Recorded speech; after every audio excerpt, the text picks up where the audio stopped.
Welcome to another episode of Cooking with Karla. Cooking with Karla! We are making Southmoreland. Oh, welcome, Rupert. I'm going to have to wash my hands.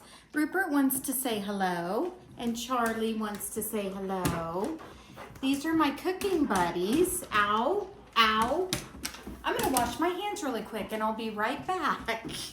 Welcome back. We are making the Southmoreland chocolate cookies. This is my go-to. Everybody loves this cookie. We stayed at a bed and breakfast at Southmoreland on the plaza here in Kansas City, and this was a cookie that was served to us. If we look at the ingredients, we've got 1 cup flour. It's probably too light a font. Oh well.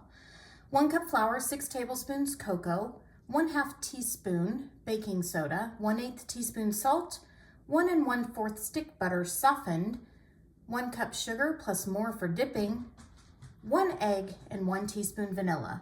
So if we look over here, we have all of those ingredients out, I think. And then the kitchen equipment we're gonna need for today is my nifty KitchenAid mixer. Zero in on my KitchenAid mixer because it is beautiful. It's a piece of art, I think. Love this thing. A mixing bowl for our dry team. We'll need a 1 cup. Oh yes, look at my cute measuring cups. They're little snowmen, I love them. We'll just need a 1 cup dry measuring cup. A spoon for spooning the flour, because remember we want to incorporate air into the flour. Rubber scraper, 1 tablespoon, a 1/2 teaspoon, 1 teaspoon, a leveler, and my very favorite, the whisk. This is Rupert's favorite spot to sit when I'm cooking. If we look at our directions, for day 1, it's a 2-day recipe, so yes, we won't be able to eat the first day. The second day we'll bake them. Step 1, add flour to small mixing bowl. It doesn't tell me in the directions how much flour, so I have to look up in the ingredients where it says 1 cup flour. So that's where I'm gonna grab my flour here, my 1 cup dry. I'm gonna give my flour a little stir to incorporate air. And I'm gonna fill to overflowing, making sure that I've closed all the gaps at the top. And I'm gonna make a mess, because remember, we didn't bake if we didn't make a mess. My favorite leveler, I can see a little hole right at the top up here, so I'm gonna kind of move some of that flour around really easy. Satisfying. 1 cup flour goes in the bowl. Step 2 says add cocoa. So I'm gonna look back up in my ingredients. It says 6 tablespoons cocoa. I could convert that to cups and all of that, but I'm just gonna do the 6 tablespoons cocoa. The original recipe is a lot bigger, so my big tablespoon, 1 TBSP is another abbreviation for tablespoon. This I can just dip right in. Level. The important thing here is not getting off track with my counting. 1, 2,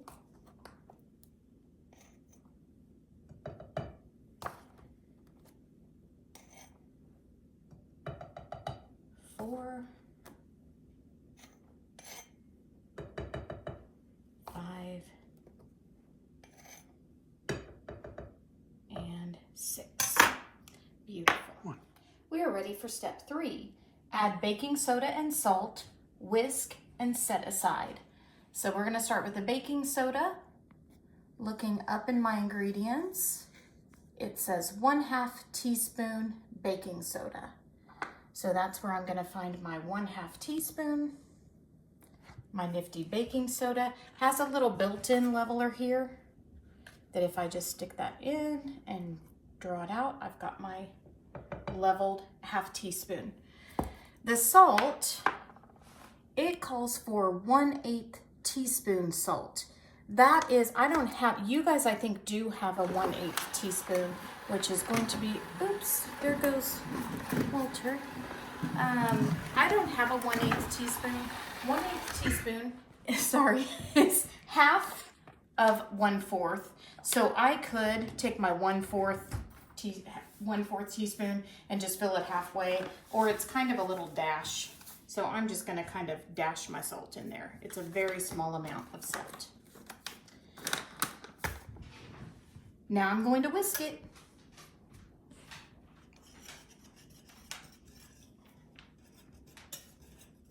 My doggies like to hear the whisk. They think that I'm gonna drop something and they're gonna be able to eat it. But no, Sir Rupert, you are not having any cocoa powder. We already know what happened to you. And you got a hold of the chocolate chips. So it's gonna be this luscious, kind of cocoa-y, beautiful, luscious, dry team there. Done. Next up, we are going to go to step 4, add butter to the KitchenAid mixing bowl. It tells us 1 1/4 stick butter softened. I have already been softening my butter here on this little nifty plate. I've got my 1/4 stick. Don't mistake stick for cups. It is 1 full stick of butter and 1/4 stick of butter.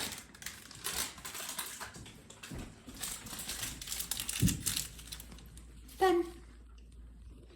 I want to talk about the step 5, where it tells us to add sugar, cream, butter, and sugar together using paddle attachment.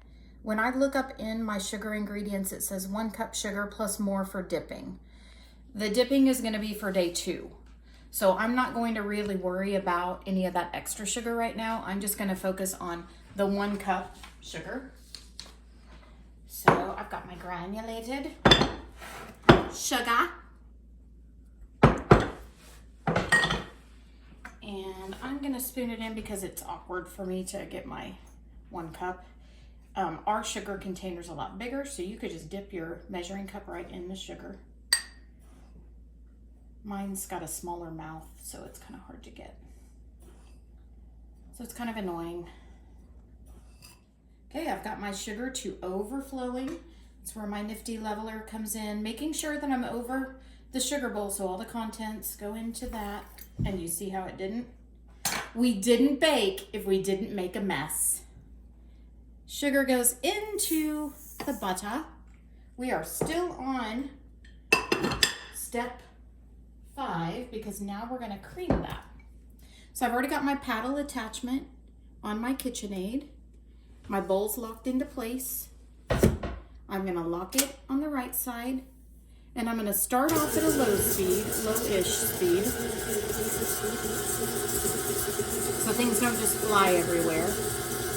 And as that butter kind of starts breaking up a little bit, I'm gonna gradually, see how it flew a little? That's why we wanna go gradual. And we'll let it kind of cream for about probably a couple of minutes here. And we might pause and use our rubber scraper to scrape the sides and the bottom. We'll kind of eyeball it and see. I'm going to clean as I go here. Okay, now we have the sugar and the butter creamed together, so it'll look kind of like that. Then we're going to go on to step 6, which is to add egg one at a time. That's because my original recipe was double that. We are just adding 1 egg and mix until light and fluffy. So that's where I'm going to just crack it into a custard cup, or I'm just using my dry measuring cup here. And pouring it in, locking into place, which it already was. And I'm going to set that to kind of, that's a good speed for that. And we're gonna let it kind of cream together there.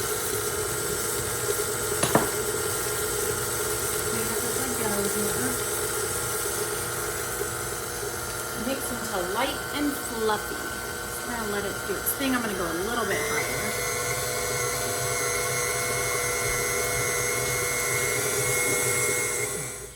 Okay, we can see that it is light and fluffy. So the only ingredients in here so far is the sugar, the egg, and the butter. we are ready for step 7. And if you look at your recipe, there's a typing error in there. It says stir in vanilla.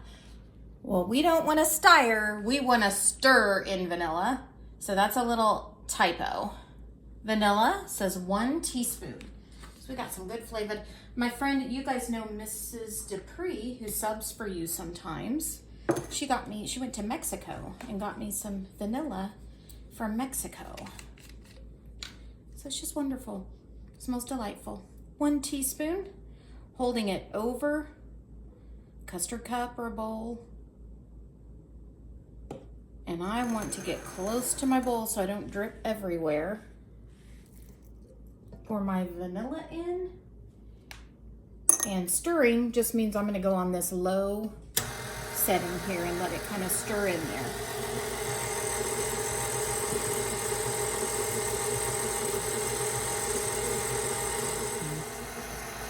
Okay, so I want to do a little bit of rubber scraping so I can make sure that all of the ingredients are getting acquainted. So I'm going to take my rubber scraper just along the sides first here. And I'm just kind of going straight down the sides of the bowl. I could take the bowl off, but if I do that, I want to make sure that I get all of this cleared off of the paddle attachment. And then I also want to try to get the bottom there, because sometimes ingredients like to just kind of dwell along the bottom. They like to settle there.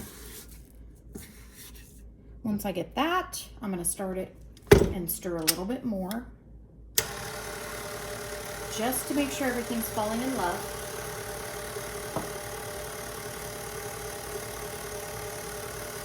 And I'm going to keep on going to step 8, gradually begin to add ingredients and combine using mixer on low speed, add half of the dry, and that will be one person's job.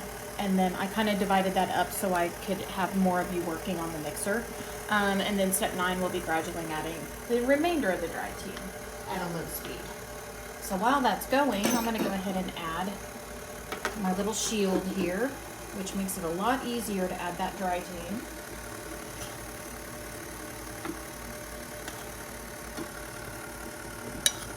Just spooning it in, giving it a moment.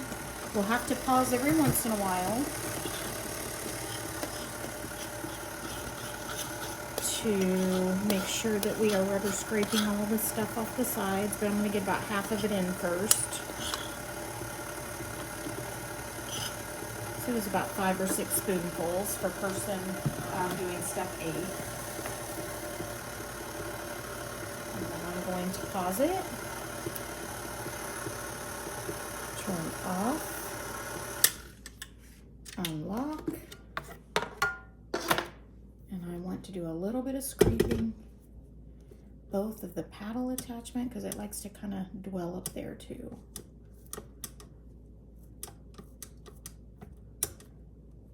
Smells so good. This is another great dough too. You know how I told you guys that I secretly will eat cookie dough. I like it. But at school, I can't, and therefore none of us can either. It's torture. Just trying to get some of that dry tea from that's stuck on the bottom. I see a lot of kids doing this, trying to go like this to get all of the stuff off, and all that's going to happen is you're going to lose precious dough. It's going to go flinging everywhere. So I'm going to take my rubber scraper along the edge of this bowl, like so, and then you go right like that, and it will kind of fall in. So there's no flinging. You're going to lose cookie dough that way. See some of that along the bottom. I'm just wanting to incorporate a little bit. Scrape. And I kind of bang it along the edge. I'm ready to start it up again. And then person 9, step 9, will be coming in and gradually adding a little more of the dry at that low speed so it doesn't puff up and blow up everywhere. Just a quick reminder to point out As a quick review, the KitchenAid is a machine, and in order to not get hurt, you notice I've turned off the machine every time I've stuck a rubber scraper or a spoon or anything in there. It can be running while I'm outside of the machine and have this protectant on.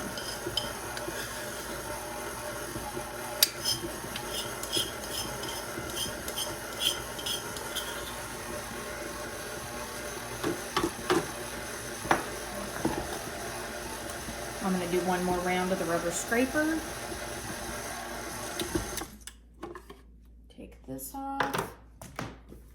Lift. You can see it's getting that deep, rich chocolate. My chocolate lovers will love this cookie. Even if you're not a chocolate lover, I have some family members. We always make these at Christmas time. And I have some family members that are not necessarily chocolate lovers, and for whatever reason, they love this cookie. So even if you're not a chocolate lover, you might find that you love this. Scraping along the edge and then looking at the bottom there, you can kind of see that there's still some along there. It gets really brownie-like, thick texture. So if you are the person who's in charge of scraping this and it's annoying you, I can do it because it can be obnoxious.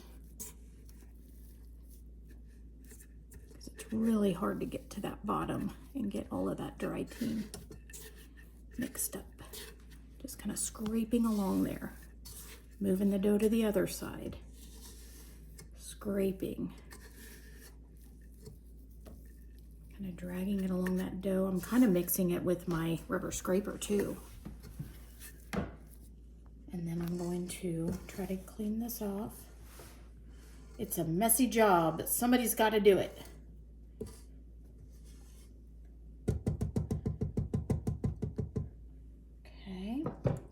One more round should do it with the mixing. Meanwhile, the boys think they're getting cookies, don't you boys? But these cookies aren't for you. Okay, now we have this luscious dough. We are ready for step 10, which is the end of our cooking lab. LaFoon baggy dough, I'll have somebody help me because it's a lot. And chill overnight. Well, I'm not going to be doing that. I'm just going to chill mine directly in this bowl. We can't do that because another class needs to use the bowl. But we will just baggy it, we'll chill it, and then we will come back to do day 2 after the dough has chilled tomorrow. Thank you very much for this episode of Cooking with Karla. Southmoreland chocolate cookies. Got that, boys? Okay, so the dough has been chilling. In the actual recipe, if you were ever to make these at home, you would just chill for an hour. But we don't have that kind of class time, so you will have yours the next day. But it chills, so it kind of helps the dough to form more and be a little harder. So step 1 in day 2 is to preheat the oven to 350 degrees. I've already done that. Step 2, everyone will be rolling the dough into 1-inch balls and dip into sugar. So 1-inch balls are really not very big at all. We want all the cookies to be the same size so that they bake properly. We'll dip them into sugar. Don't flatten. Place on cookie sheet 2 inches apart. So I'm gonna go ahead and start, and I have a spoon in here. It's kind of a messy cookie experience. So if you go and start grabbing the dough, it just is kind of annoying. So I'm probably gonna take about this much of dough and just kind of roll it. That would be about the size that we want. And then just roll it around in the sugar so it's coated on all sides of the little cookie ball. And place it on like so. Don't need to flatten it or anything. Get another. Roll it.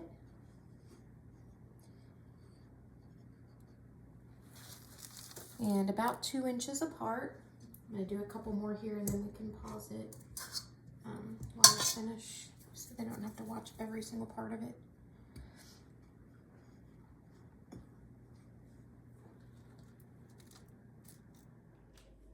Okay, so I have 2 baking sheets filled with our cookies. So we have about 30 cookies right now, and I still have a little bit left over. So we will have plenty of cookies to enjoy ourselves and also to offer to staff, which is nice. So now we're gonna bake them. My oven is preheated.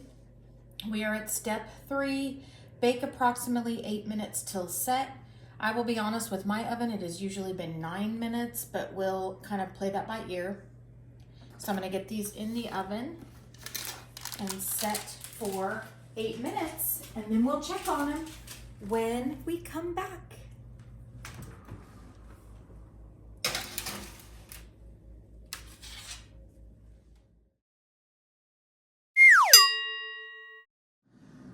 Do your dogs get tired of their dry kibble? Do they sometimes look at you and say, "Hey man, enough of that dry kibble"? Well, that's where we come up with the egg meal for your dog. It's quick and easy. Simply scramble an egg, put it in a bowl, and then feed your dog just like they're human. Is it filming? That's right, doggies. This isn't kibble time. It's just like being at IHOP. Keep your booty on the ground and get busy on those eggs. Rupert. Someone's a thief.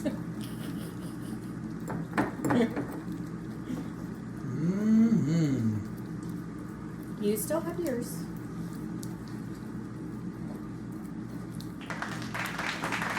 No.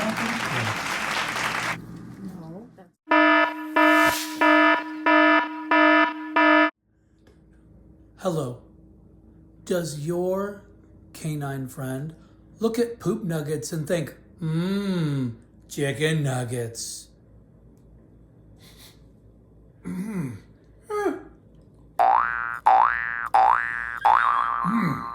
That's a problem, and we're here to provide a solution. That's right, friends. We're here to offer you the No Poo Chew, where quite simply we are saying, stop eating poop. That's right. Are you ready to stop eating poop nuggets? Are you ready to stop eating your excrement? That's right. Oh, sit. Good boy, don't eat poop. Good boy, don't eat poop.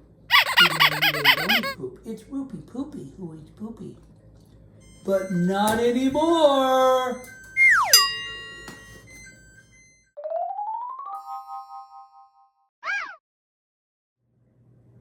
Hi, I'm John Laffoon with Man's Best Friend. Do you have dogs that take up a little bit too much of your time? Do they want too much of your attention? I'm here to introduce the cure to all of your ails. This is the babysitter. The babysitter Giggle Ball will take care of all of the needs of your furry friend. No longer will you be required to play fetch with them, to give them attention yourself. Why no, you just place the Giggle Ball on the ground and let him go to work.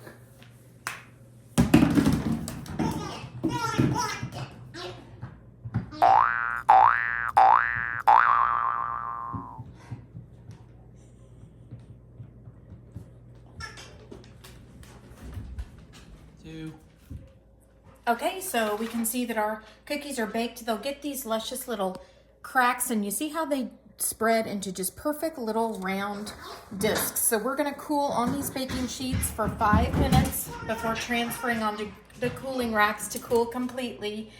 Note, these cookies are just plain delicious. When rolled carefully, the dough spreads into a perfect circle, and the cookie bakes flat and slightly crisp with a delicate texture. Be sure to share with staff. Yum.